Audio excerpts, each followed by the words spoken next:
You're entering Corsi Nation. This is Dr. Jerome Corsi. It's Wednesday. It's November 19th, 2025.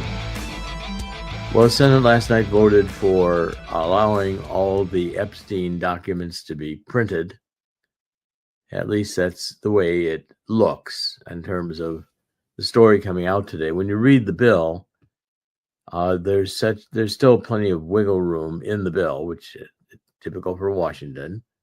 So the wiggle room in the bill is that if the Attorney General makes a determination that, I'm reading from the bill, covered information may be declassified, may not be declassified, and made available in the manner that protects the national security of the United States, including methods or sources related to national security, the Attorney General shall release an unclassified summary for each of the redacted or withheld classified information. Well, that's a dodge to keep it going for a long time. All you have to do is, if the Attorney General Pam Bondi does not have the courage of letting all this stuff out, we're still going to get redacted material, and then that's what's in the redactions, and that goes on for 62 years, 63 years, just like it did the Kennedy assassination. I think the reality of the Epstein is that it is a intelligence operation. Epstein was probably a combination of CIA and Mossad, with others playing various games in between. And most likely it was aimed at blackmail, and it targeted vulnerable people who wanted sex with younger people, pedophiles, as young as you can get them. Now, there are people who have sex with babies, as insane as that is. All right, so the point is that, okay, the law is passed. I suspect most of the people who are going to be exposed are going to be Democrats. And it's already hitting the Clintons, because James Comer has vowed that if the Clintons don't show up and if they defy subpoenas to appear before Congress, they're going to get the Bannon treatment. In other words, they're going to have to go to prison. Okay, so the Clintons have not responded yet to their subpoenas requesting their testimony on their ties to Epstein. And that criminal referral, the criminal silence is going to be met with criminal referrals if James Comey sticks to his guns. That's the issue. So the Clintons want to assert that they've got presidential level clearances, although Hillary was, of course, never president. She wanted to be, but she wasn't. And the Clintons are going to try to make themselves special cases, like they always do. Comer said, "We expect to hear from Bill and Hillary Clinton." This was on the Just the News, No Noise TV show John Solomon conducts. Donald Trump answered questions for years about Jeffrey Epstein. Every day gets asked about Epstein, and he answers them in front of the American people. We've subpoenaed Republicans and Democrats. That's what Comer said yesterday. Other Democrats have been sent letters saying that they knew nothing. They've sent letters saying they knew nothing about Epstein, which would hold in court if something ever comes out that they did know something, and they've committed perjury there. That's what Comey said. But the Clintons have never responded. They're the ones in this group, in this investigation, that's never had to answer questions in front of a credible reporter, and they've never certainly answered questions from attorneys or members of Congress. So we expect the Clintons to come in, he said, or expect the Clintons to be met with the same fate that Bannon and Peter Navarro were met with when the Democrats were in control. Chris, what do you think? Epstein not going away? I've said that from the beginning. It's not easily going to go away.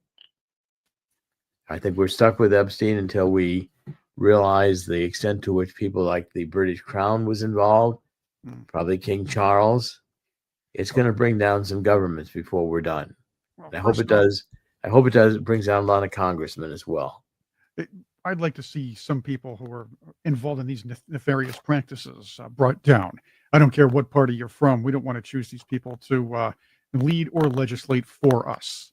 That's the number one. I believe Donald Trump actually miscalculated the importance that people have with a transparent government and the importance people have placed these Epstein files as far as wanting to know who and who is involved and why some of these people are holding office or powerful positions.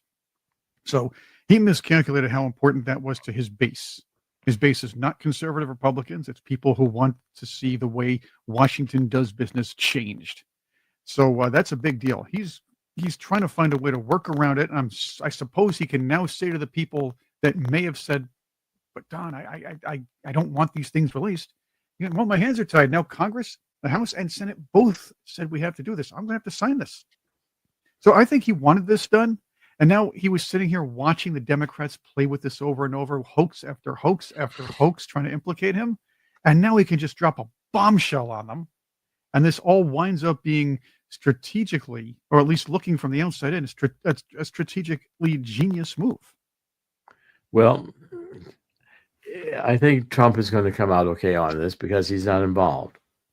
And I think, the constant statements about if this being just a sideshow, he doesn't understand the importance of the blackmail that was going on, or maybe he does. I'm not sure, but at any rate, we're going to get more information than we have now, and I think it'll confirm what we already know. Just give us the details of some more names, etc., of people who were involved, and some of them will probably be shocking. A couple of stories interested me. A woman was set on fire on the Chicago train. Passing through stories this morning, this one shocked me that it happened 9:30 p.m. on Monday, this past Monday, November 17th, at the Clark and Lake Station in the Chicago's Loop District. That's right downtown. And what happened was a woman was set on fire aboard a train in Chicago. The police say they'd taken the person into custody. And evidently the two of them got into an argument. This man, a 45-year-old man, and he took out a flammable liquid can and poured this flammable liquid on her and then set her on fire. And so he ran. Police got him eventually, and we fled the scene. The woman collapsed on the platform. Fires were put out by the fire department, and the woman had burns all over her body. She remained in critical condition in the hospital as of last night. Now, why is that story important? Well, again, it shows the degree to which we have, just let our cities go to be unsafe, with a tremendous amount of potential for violence at any time, and the inability of the police to be there to protect people. This is the kind of wanton, senseless attack of a stranger. Indicates that the guy who did it has got some mental illness of some kind or other, or a mental cultural illness. Now, that coupled for me with a couple of other stories that I saw that also shocked me in terms of, there's one story in particular of a woman who was traveling in a foreign country in not the Middle East, but maybe in Asia. And some guy jumps out and exposes himself to her and says, she basically wanted her to perform sex on him. Of course, the woman was shocked and ran away. But the point of the story was that women today, this new post-feminist generation of women, are being told that they're equal to men, that they're equally as strong as men, that they can cope with anything they want to cope with, that they don't need to rely on men. Men are basically useless to them, except for maybe a few minutes in procreation. And otherwise, women can do anything a man can do. Now, Phyllis Schlafly and I spent a lot of time together. She was very much of a mentor and we worked together very strongly in several projects, including defeating this North American Union, George W. Bush's Security and Prosperity Partnership of North America. And Phyllis, of course, was famous for defeating the Equal Rights Amendment, the ERA, in the Goldwater era. Now, the National Review just did a story saying that she was a propagandist because of the way she wrote. No, she was just a brilliant thinker who had the ability to articulate her ideas in ways that were direct and forceful. Okay, now what the take Phyllis would have is that this DEI and all the other nonsense that take women and try to say that they're basically, men without penises, no other differences, is insanity. The differences between men and women should be apparent to almost anybody who takes a look at it. Now, the case of strength in men and women, I always said, I remember distinctly, I was at Dartmouth University visiting, and someone posed the question about how would you describe the differences between men and women? I said, fundamentally, it's overlapping normal distributions. In other words, while there'll be some women who are stronger than men, in general, most men are stronger than women. Okay, so the distributions, men are stronger, so they're normal. The norm for men registers higher on the strength scale, and for women, lower on the strength scale. But yet, they overlap in terms of the two distributions. So the women who are at the extreme of strongest are going to be stronger than the men who are at the extreme of weakness. That's not a hard concept. That's fundamental statistics 101. Okay, but it defies the Democrats to think this way, because the Democrats are not attuned to reality or to fact-based thinking or to genuine scientific ideas.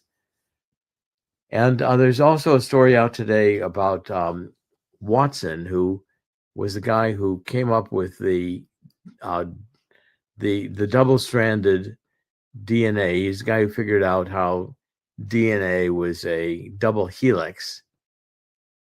And of course, he got dismissed from the universities. 2007, he was canceled because he said all social policies are based on the fact that the intelligence of Africans is the same as ours, whereas all the testing says that's not reality. Okay, now there's a lot of testing which does indicate that there are differences racially in intelligence, but it's socially and politically inappropriate to go down that route. So therefore, we have to maintain the fiction that race is not a factor in intelligence. And the idea that if you dare to investigate that, you may ruin your career. Now, but again, if cancellation and exile from universities was not enough, this James Watson, Watson, his history is to completely negate his scientific achievement. Okay, because the left tends to portray Watson as a sexist who stole ideas from his brilliant female scientist associate named Rosalind Franklin. In their telling, I'm reading from an article that's on the Federalist. In their telling, Watson was dismissive of Franklin's brilliance, used her data without permission, and just happened to beat her in the punch, figuring out the shape of DNA. Although Watson himself credited Franklin's contribution to his discovery with Crick, and he was also a sexist pig who called her Rosie and found her attractive. Okay, so in the academic world, your female colleagues can't be treated as women. They have to be treated as equals. and you better not be sexually attracted to them. Of course, two men sexually attracted in a university or two women sexually attracted to each other, that'd be okay. That's just fine. And there's a story over in about the BBC. The BBC now has, which is known for its censorship. It's a tolerance, if not celebration, of radical Islam and the rape gangs and everything that comes with Sharia law and everything else that comes with radical Islam. But there's an LGBT mafia within the BBC, which is why the BBC News has become pretty much DEI worthless. And free speech in Great Britain is virtually non-existent. All these stories go together in a fundamental way to show you the insanity of the left in what they produce, which is destroyed cities that are impossible to live in, dangerous, but they celebrate DEI, so criminals are let free and women are told they're equal to men, and that men can have babies and have periods, and we need to put tampons in men's rooms, and then there shouldn't be men in women's rooms, there should be unisex rooms, and we should promote based on race because we need to redress past grievances and oppression of minority races. And what we end up with is a country that nobody can live in. Chris, you want to come on and comment on this? Yeah, we were talking about this. We were talking about this as far as the UK and their aversion to free speech at this point. Their state-run media, no surprise. As a matter of fact, I wouldn't put it past the media all over Western Europe, and of course our media here, to have such a let's just say strong trans mafia presence, LGBTQ mafia presence within as well. It's the way the media has been working. It's the way conservatives for a long time have been ignoring culture and journalism for a very long time, and we're talking about a generation or two behind. This is why you see all of this pervade in the underground for the last maybe 30, 40 years. This has been entrenched. It's gotten to a point where, if our airplanes are being run by DEI air traffic controllers, who wants to fly in an airplane? Yeah. Or wants to fly in one made by the DEI management of, let's just say, any company of, just pick a company whose chairman might run around in a dress, a man. You all can figure out which company that is, and airlines. But I want to transition to the economic stories that I've been following now for quite a while. Michael Snyder and the Economic Collapse blog. And I like Michael Snyder's writing. He's good. He's saying that there's parallels between 2008, 2009, when we had the subprime mortgage collapse, and what we're going through right now. And I'm seeing the same red flags. He said that in the month of October 2025, foreclosures were 19% higher than they were in October 2024. Okay, so this is the first step when a lender warns a borrower that they're in default. Okay, but it's not yet a bankruptcy or a default, but foreclosure is the first steps for saying you better start paying your debt. Okay, and this foreclosure activity has been increasing for 8 consecutive months. So we're seeing some of the markets that were the highest are having the highest rates of foreclosure. At the same time, some of the markets that were the hottest for housing are cooling off, which is indicating again that housing is in a bubble. But the tragedy is, and Charlie Kirk used to post these charts, that home ownership among young adult males has plunged to the point where many young adults are convinced they'll never become homeowners. Maybe the best they'll ever get is a townhouse or a condo, and they're starting to cost $1 million in some major cities. Okay, so again, when you see business activity slowing down, the housing market in a bubble, which could burst at any moment, and the amount of delinquent loans out there that have reached 60 days are the highest level ever recorded right now. Okay, so that the idea of subprime borrowers, at least 60 days behind in their auto loans, rose 6.65% in October, the highest level on record, according to Fitch ratings, which go back to the early 1990s, 30 years ago. All right, so this plus the amount of debt we have in the United States is a formula for a crash. Now, I've been saying this is going to develop here in Europe. I've been saying this now for a couple of years. It's happening. I've also warned you that gold is going to spike. Gold today is at $4,122 an ounce, and silver is at $52.18 an ounce. Gold and silver are going to go up in value, and they're good investments. Just if you got coins, not for their numismatic value, but just for their silver.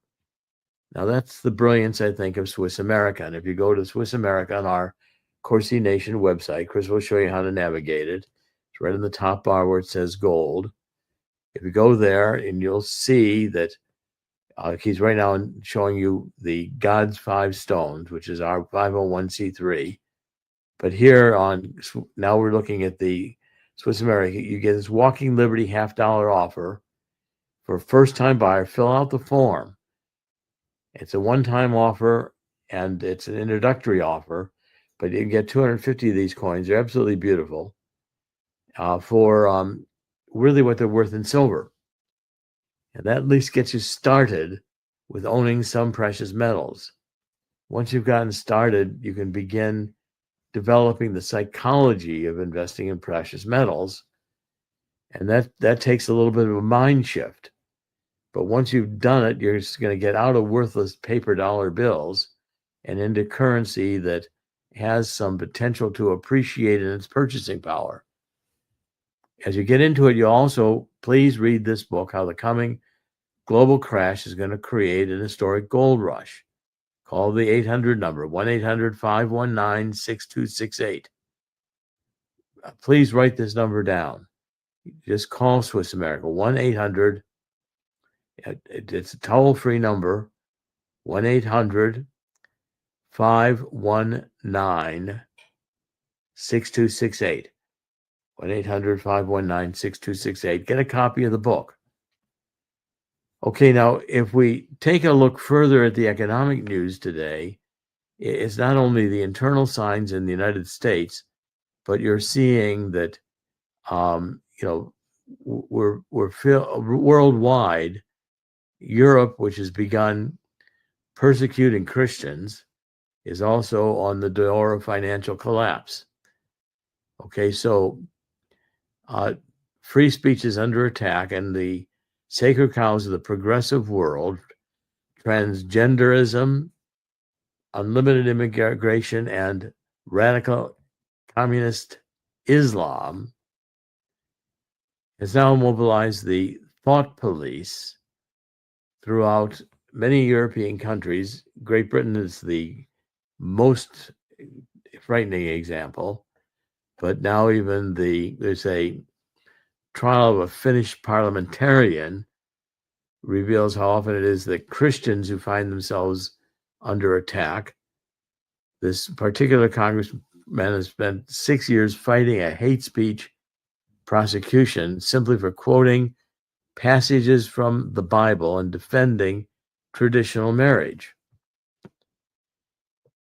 Okay, so again, if the woke are so insane that you can't even talk about traditional values, and they embrace radical Islam with Sharia law and all of its implications to violate and to ignore civil law.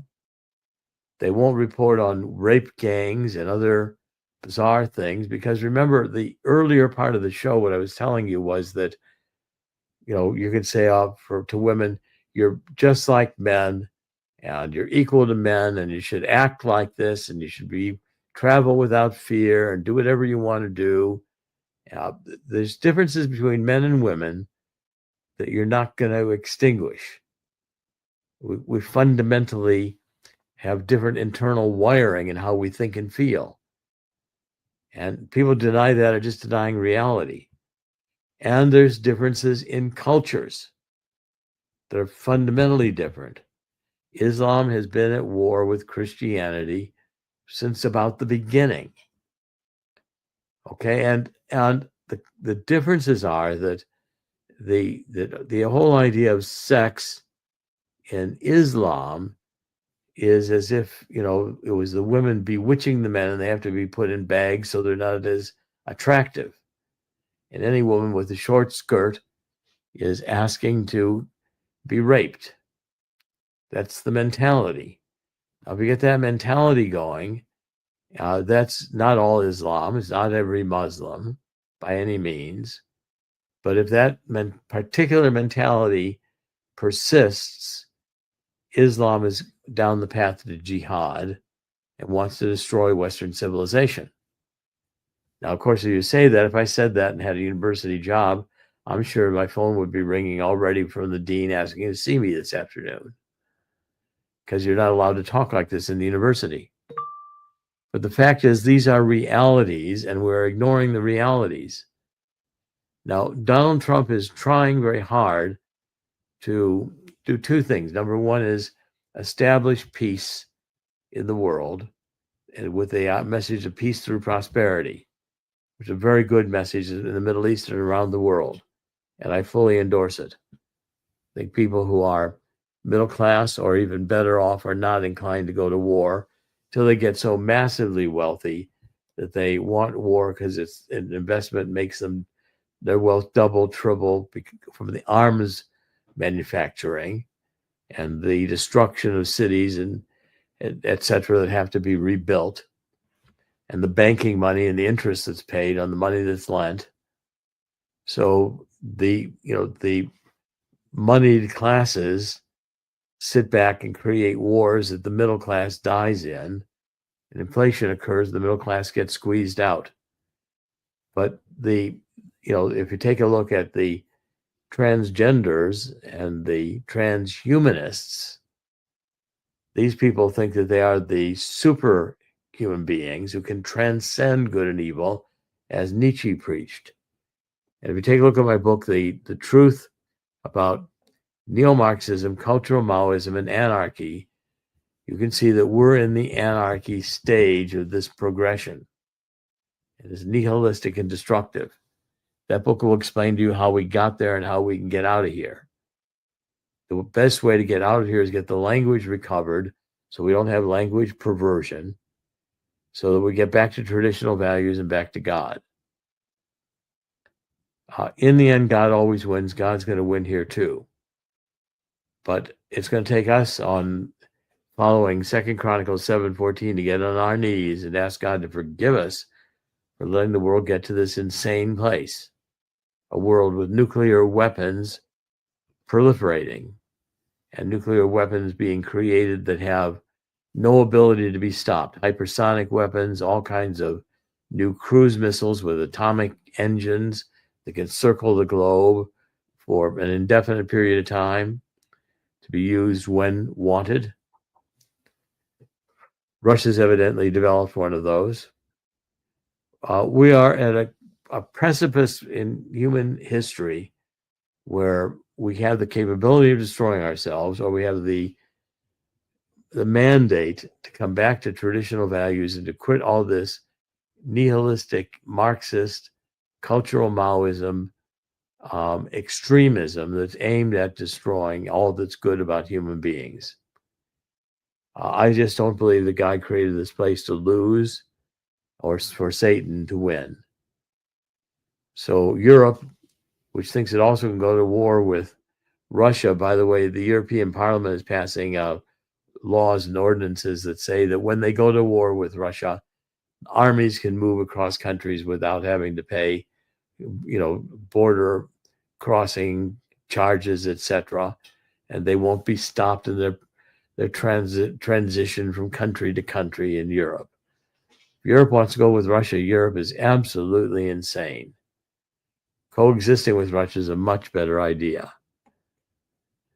At any rate, we have to get through some of these insanities, and we've throughout my entire life reporting on politics and studying it, I am constantly amazed at how wrong thinking enters into politics so easily. With a little bit of truth serum, just the dedication true and what's not true. That's the fundamental remedy to this age we're in. So I'm doing this trilogy. It's the truth about energy, global warming, and climate change. So only the truth is going to set us free. The truth about neo-Marxism, cultural Maoism, and anarchy. These are the two I've written. I'll write the third, hopefully start at this next year. This is Dr. Jerome Corsi. Thank you for joining us. We're doing podcasts every weekday on CorsiNation.com. We'll be back tomorrow. God bless.